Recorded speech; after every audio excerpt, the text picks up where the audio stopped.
Team India vice captain Rishabh Pant కి కోపం వచ్చింది. ఎప్పుడూ నవ్వుతూ అందరితో సరదాగా ఉండే పంత్ గ్రౌండ్ లో కోప్పడ్డాడు. అది కూడా అంపైర్ పై ఫైర్ అయ్యాడు. అంపైర్ తో మాట్లాడుతూ బాల్ తీసుకుని నేలవైపు విసిరేశాడు.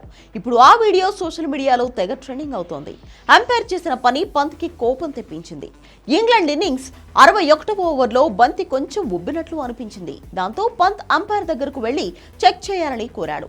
అంపైర్ బంతిని చెక్ చేసే సమయంలో ఒక రింగ్ లో నుంచి బంతి వెళ్లలేదు. ఇంకో రింగ్ కింద నుంచి బంతిని చెక్ చేయగా కష్టంగా వచ్చింది. అయితే బంతిని పైనుంచి చూడాలని vice captain Rishabh Pant umpire ని కోరాడు. దాంతో అంపైర్ అందుకు నిరాకరించాడు. పంత్ కి కోపం రావడంతో అంపైర్ తో మాట్లాడుతూనే బంతిని తీసుకుని విసిరి కొట్టాడు. ఆ వెంటనే జస్ప్రీత్ బుమ్రా కూడా అదే విషయంలో అంపైర్ తో మాట్లాడాడు.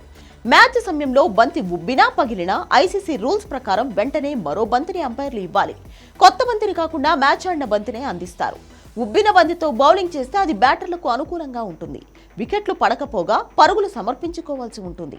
దాంతో పంత్ మరో బంతిని ఇవ్వాలంటూ అంపైర్ని అడిగాడు. కానీ అది జరగకపోవడంతో అంపైర్తో గొడవ పడ్డాడు. పంత్ ప్రవర్తన అతనికి సమస్యలను సృష్టించే అవకాశం ఉంది. ఐసీసీ నిబంధనలు రెండింటినీ ఉల్లంఘించినందుకు రిషబ్ పంత్కు కఠిన శిక్ష పడే అవకాశం ఉంది. మైదానంలో అంపైర్తో గొడవ పడినందుకు రిషబ్ పంత్కు 2 నిబంధనల ఉల్లంఘన కారణంగా శిక్ష పడవచ్చు.